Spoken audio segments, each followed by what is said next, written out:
안녕하세요. 저는 인공지능 연계의 옴니채널 콜 인프라 기술이란 주제로 여러분께 말씀드릴 플루닛의 이종원입니다. 앞서 발표해 주신 동훈님과 함께 플루닛의 워크센터 서비스라고 하는 AI 직원을 여러분에게 제공드리는 서비스를 구축을 하고 있고요. 동훈님이 AI와 연계한 여러 가지 서비스 혹은 기능들을 개발하고 계시다면 저는 AI 직원과 커뮤니케이션을 할 수 있는 여러 가지 채널들을 연동하고 개발하는 일을 맡고 있습니다.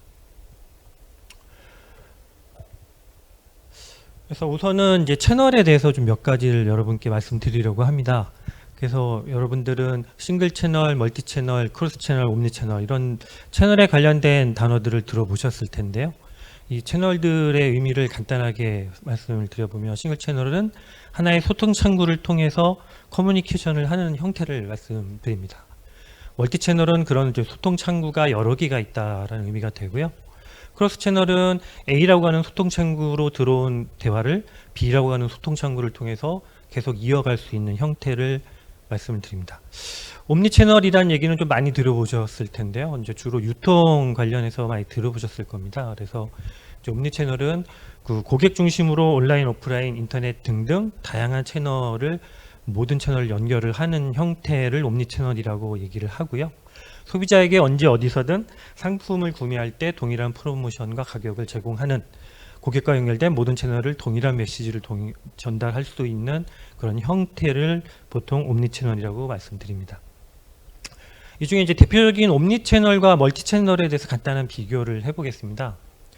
그래서 옴니 채널은 아까 말씀드린 대로 고객 중심의 다양한 채널들이 서로 유기적으로 연계되는 형태라면 멀티 채널은 이제 고객과 다양한 채널을 통해서 커뮤니케이션 할 수 있는 것들을 말씀드립니다.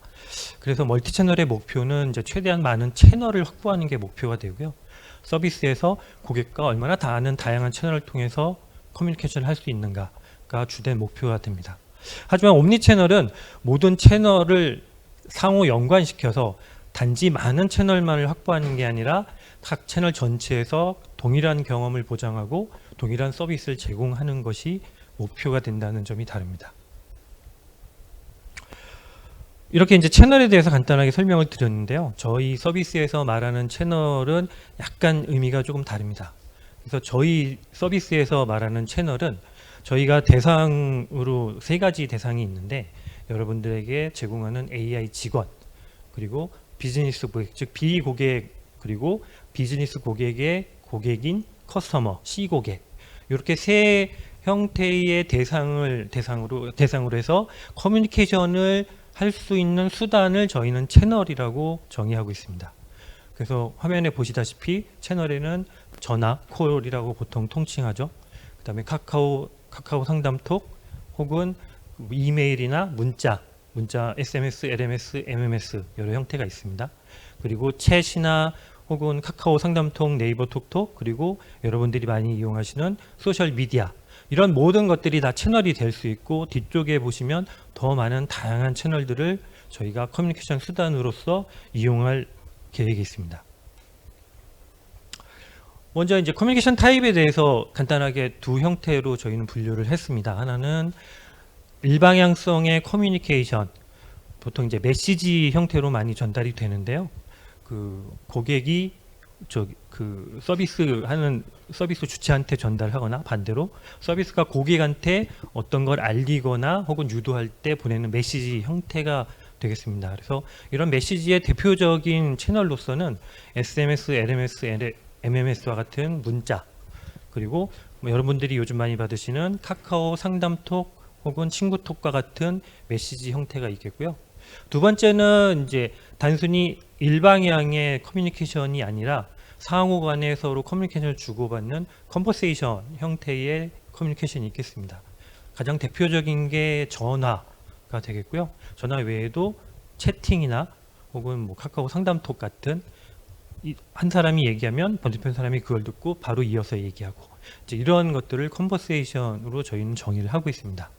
이렇게 이제 2가지 형태의 커뮤니케이션 타입이 있는데 저희 워크센터는 이 2가지 타입의 커뮤니케이션을 모두 이용하려고 현재 노력을 하고 있습니다. 먼저 이제 저희 워크센터의 아키텍처를 보여드리겠습니다. 아키텍처를 보시면 제일 왼쪽에는 조금 전에 설명드린 다양한 채널들이 있습니다. 이 채널들은 현재 저희 워크센터가 연동을 한 이메일, 전화 등등의 여러 서비스들이 있고요. 향후로도 계속 추가될 예정입니다. 그리고 이 많은 채널들을 저희 워크센터 서비스와 연계시켜주는 게이트웨이 레이어가 있습니다. 그래서 각 채널에 해당하는 게이트웨이들이 있고요. 이 게이트웨이들을 통해서 저희 워크센터의 여러 서비스와 연계가 되게 됩니다. 이렇게 이제 워크센터 서비스와 채널이 연계가 되면 뒷단에 보시면 저쪽에 옅은 보라색으로 되어 있는 이제 AI 레이어가 있습니다. 그래서 앞서 동훈님이 발표해 주신 여러 가지 AI 연계 기술들 그리고 서비스들이 저 레이어에 모여 있어서 고객으로부터 들어온 사용자로부터 들어온 커뮤니케이션들을 받아들이고 그 받아들인 커뮤니케이션에 대해서 어떻게 응답을 해야 될지 최적의 답변을 찾아서 다시 워크센터 서비스에 전달하게 되어 있습니다. 그러면 워크센터 서비스는 게이트웨이를 통해서 다시 사용자에게 응답을 할 수 있게 구성이 되어 있습니다. 그래서 향후에는 이 왼쪽의 채널들을 많이 늘리고 거기에 적합한 답변을 할 수 있는 AI 기능을 넓혀가는 게 저희 목표 중에 하나가 되겠습니다. 다음에 보시는 것은 저희 워크센터의 테크니컬 스택입니다. 제일 아래쪽에 보시면 그 인프라 및 다양한 프로토콜들을 기반으로 구성이 되어 있고요. 저희는 기본적으로 그 AWS와 같은 퍼블릭 클라우드와 그 다음에 그 솔트룩스 IDC에 구축되어 있고요. 그 다음에 프로토콜은 저희가 다양한 채널들을 다루기 때문에 마찬가지로 다양한 프로토콜들을 다 다루고 있습니다. 그 기반 위에서 가운데 왼쪽에 보시면 다양한 이제 채널들을 연계할 수 있는 게이트웨이 서비스들이 있고요. 그 옆에 중앙에 보시면 여러 가지 AI 관련한 서비스 및 컴포넌트들이 있습니다. 그리고 오른쪽에 보시면 이제 전화 쪽만 좀 따로 표현이 되어 있는데 보이스 게이트웨이와 IPC라고 하는 그 SIP 프로토콜을 이용한 콜을 다룰 수 있는 레이어들이 있습니다. 이 다양한 플랫폼들을 기반으로 여러 가지 서비스들을 구현을 해서 그 저희의 목표인 AI 직원을 제공하며 그에 부과되는 여러 가지 서비스를 이행할 수 있는 각 모듈들을 구현하고 있습니다. 먼저 이제 저희 서비스의 가장 대표적인 채널인 콜 인프라에 대해서 설명을 드리겠습니다. 화면에 보시면 이제 저희 워크센터의 콜 인프라 관련 구축이 되는 구성도가 보이는데요. 이제 고객 혹은 사용자가 전화를 통해 들어오면 각종 통신사, 그 KT나 뭐 SKBB, 그다음에 U+ 같은 통신사를 통해서 저희 서비스에 콜이 들어오게 됩니다. 그럼 이런 콜들을 연결시켜주는 SBC, 보이스 게이트웨이 등등이 있고 이것들은 백엔드 서비스들을 통해서 저희 그 워크센터의 두뇌에 해당하는 톡봇과 연계가 되게 됩니다. 그리고 보이스 게이트웨이는 음성을 받아들여서 이 음성을 다양한 텍스트로 변환하거나 반대로 텍스트를 음성으로 바꿔주는 STTTS와 직접 연계가 되어 있습니다. 이 구성도에서 가장 핵심적인 역할을 하는 보이스 게이트웨이는 그 SIP 프로토콜 기반으로 해서 음성을 받아들여 그 음성에 대한 다양한 정보들을 취득하고 그 정보를 바탕으로 뒷단의 서비스와 연결시켜주고 그리고 조금 전에 말씀드린 대로 그 대화의 형태를 음성에서 텍스트로 그리고 텍스트에서 음성으로 바꿔주는 중추적인 역할을 하게 됩니다. 먼저 콜이 들어올 때의 플로우를 간단하게 설명드리겠습니다. 그 PSTN을 통해서 콜이 들어오게 되면 그 SBC를 거쳐 저희 보이스 게이트웨이에 콜이 들어왔다는 신호가 오게 됩니다. 그러면 이 시그널이 왔을 때 애니와 드니스라고 하는 두 가지 정보를 이용해서 고객이 어느 고객인지를 인식하고 또 이 고객이 어느 서비스를 받으려 들어왔는지를 알아내게 됩니다. 이렇게 알아낸 두 가지를 통해서 적합한 서비스를 판단을 하고 그 서비스에 해당하는 톡봇, 뒷단의 AI 봇에게 전달을 해주게 됩니다. 그러면 해당 봇에서는 그 대화 모델에 맞는 인사말을 전달을 해주고요. 그 인사말을 TTS를 통해서 음성으로 바꿔 고객에게 인사말을 내보내게 됩니다. 이렇게 연결된 전화 통화에서 이제 고객과 대화를 시작하게 되는데요. 이제 고객이 문의를 하거나 혹은 대화를 시작을 하면 그 들어온 음성 데이터를 STT를 통해서 텍스트로 변환을 합니다. 그 변환된 텍스트는 백엔드 서비스를 통해서 톡봇에게 전달이 되고, 그럼 톡봇은 내부에 있는 다양한 엔진과 AI 서비스들을 통해서 가장 적절한 답안을 찾아내게 됩니다. 그럼 그 답안을 다시 백엔드 서비스를 통해서 보이스 게이트웨이가 받게 되고, 이 텍스트를 TTS 서비스를 통해서 다시 음성으로 바꿔 고객에게 전달하게 됩니다. 이런 형태를 통해서 고객과 음성을 통해서 저희 서비스 AI 직원이 대화를 진행하게 되는데, 이렇게 이제 대화를 진행하다 보면 단순히 이제 이런 구조에서는 생각하지 못하던 여러 가지 문제들이 맞닥뜨려지게 됩니다. 그래서 그런 것들을 해결하고자 이제 여러 가지 기능과 방안들을 생각을 하고 있고요. 가장 대표적으로 뭐 바지인과 이제 DVI 인터페이스라는 것들을 저희가 준비하고 있는데, 바지인 같은 경우는 그 대화라는 게 양방향인데 고객 한번 얘기하고 AI 한번 얘기하고 이렇게 사이좋게 턴제 게임처럼 서로 주고받을 수도 있지만, 사실 자연스러운 대화라는 거는 그렇지가 않잖아요. 대화를 하다가 중간에 먼저 하기도 하고 끊기도 하고, 혹은 서로가 그 어느 시점에 할지 모르는 그런 게 자연스러운 대화이기 때문에, 그 저희 보이스 게이트웨이에서는 우선 이제 바지인이라는 기능을 최대한 활용을 하고 있습니다. 그래서 고객에게 음성을 내보내는 상태에서도 언제든지 사용자의 음성을 듣기 위해 귀를 기울이고 있습니다.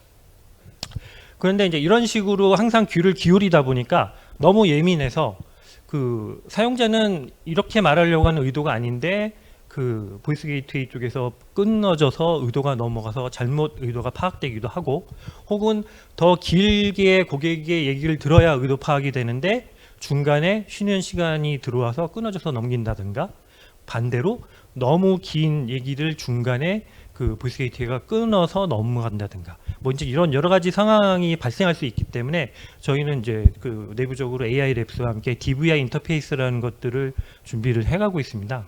그래서 긴 대화를 전부 다 끝까지 듣지 않더라도 중간에 인텐트를 알아낼 수 있다거나, 혹은 주의를 해야 되는 어텐션 코드를 알아낸다거나, 이제 이런 여러 가지 것들을 알아내서 바로바로 톡봇에게 전달을 해주도록 노력을 하고 있고요.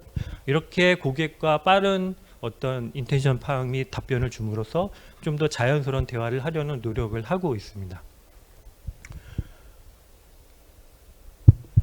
자, 고객이 이제 만약에 AI 직원과 대화를 하다가 답답함을 느껴서 담당자를 바꿔달라고 하거나, 아니면 좀 더 전문적인 지식을 요해서 담당자를 바꿔달라고 했을 경우, 마찬가지로 고객의 음성을 텍스트로 바꿔 톡봇에게 넘기면 이제 톡봇이 고객의 담당자를 바꿔달라는 의도를 파악하게 됩니다. 그러면 이제 그 부분을 그 응답 값으로 백엔드 쪽에 넘기면 백엔드에서 그 응답에 해당하는 다양한 리액션 타입을 준비하고 있습니다. 이 화면에서는 이제 그 중에 상담사 혹은 담당자 연결이라고 하는 리액션 타입에 대해서 응대를 하게 되어 있고요. 그러면 저희 그 PSTN을 통해서 혹은 내부 IPCC 교환기를 통해서 담당자에게 전화를 돌리게 됩니다. 가장 대표적인 이제 전화에 관련된 어떤 콜 구성도를 설명을 드렸고요. 그 다음으로 이제 메시지, 그 문자나 혹은 카카오 알림톡, 친구톡에 대한 걸 간단하게 설명드리겠습니다. 이런 이제 메시지 같은 경우는 이제 단방향이기 때문에 그 저희는 이제 주 용도가 사용자에게 무언가를 알려주거나 혹은 사용자에게 다른 채널로 유도할 때 많이 사용을 하고 있습니다. 그래서 그 톡봇에서 어떤 그런 판단이 섰을 때 저희 메시지 게이트웨이라고 하는 백엔드 서비스를 통해서 그 요청을 하게 되면 메시지 게이트웨이가 이 다양한 메시지 서비스 사업자의 서버를 통해서 메시지를 전달을 하게 되어 있습니다. 이렇게 던져진 메시지를 통해서 고객에게 노티피케이션을 주거나, 아니면 웹챗이나 뭐 카카오 상담톡 같은 다른 채널로 유도를 하고 있습니다. 다음은 이메일입니다. 이메일도 마찬가지로 이제 메시지성 커뮤니케이션인데, 이메일은 이제 인바운드와 아웃바운드가 조금 다르게 구성이 되어 있습니다. 그래서 이메일 인바운드는 이제 고객, 사용자가 사용하는 다양한 이메일 서비스를 연동하여 받을 수 있게 되어 있고요. 뭐 아시는 대로 팝3나 아이맵 등의 프로토콜을 통해 받아들이게 되어 있습니다. 이렇게 받아들인 어떤 이메일은 저희 서비스 백엔드를 통해서 이메일 애널라이저라고 하는 AI 서비스 쪽으로 전달을 하게 되어 있습니다. 그러면 이메일 애널라이저에서는 인텐트나 혹은 키프레임 등을 파악해서 이것을 톡봇에게 전달해 스스로 답변을 찾아내거나, 아니면 담당자에게 라우팅을 하는 형식으로 구성되어 있습니다. 반대로 이제 발신인 경우는 그 저희 백엔드 서비스 쪽에 요청이 들어오면 그 이메일 게이트웨이를 통해 해당 서비스를 통해 발신을 하게 되어 있고요. 그 이메일 대량 발송인 경우는 이런 그 퍼블릭한 어떤 대중적인 이메일 서비스를 이용할 경우 여러 가지 불이익이나 혹은 문제가 생길 수 있으므로 그런 경우에 대비하여 대용량 이메일 서비스를 연동할 예정에 있습니다. 다음은 대표적인 컨버세이션 커뮤니케이션인 채팅의 형태입니다. 채팅 중에서도 이제 웹챗의 형태고요. 그 웹챗인 경우는 이제 창구, 그 챗을 할 수 있는 이제 창구가 중요한데 저희는 이제 B 고객이 C 고객과 웹챗을 할 수 있도록 하기 위해서 그 위젯이라는 어떤 수단을 제공을 하고 있습니다. 그래서 위젯을 B 고객의 홈페이지 같은 곳에 싣게 되면 그 위젯을 통해서 채팅을 시작할 수 있고요. 채팅 뒷단은 이제 웹소켓이라고 하는 프로토콜을 통해서 마찬가지로 웹챗 게이트웨이를 통해 톡봇과 연계가 되어 있고요. 그래서 톡봇이 적합한 답변을 주거나 아니면 기타 여러 가지 그 사진이나 뭐 파일 등등의 이런 여러 가지 제공할 수 있는 구조로 되어 있습니다. 이외에도 이제 다양한 채널들과 연동할 예정에 있고요.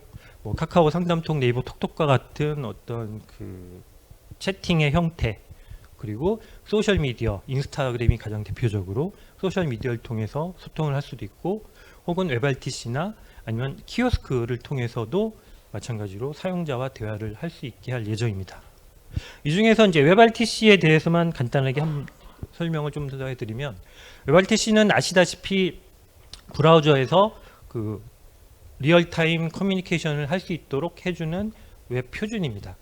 그래서 이 웹RTC를 이용하면 당연히 보이스, 채팅 혹은 비디오 모두가 가능한데, 화면에서는 이제 보이스를 이용하는 경우에 대한 예시를 보여드리고 있습니다.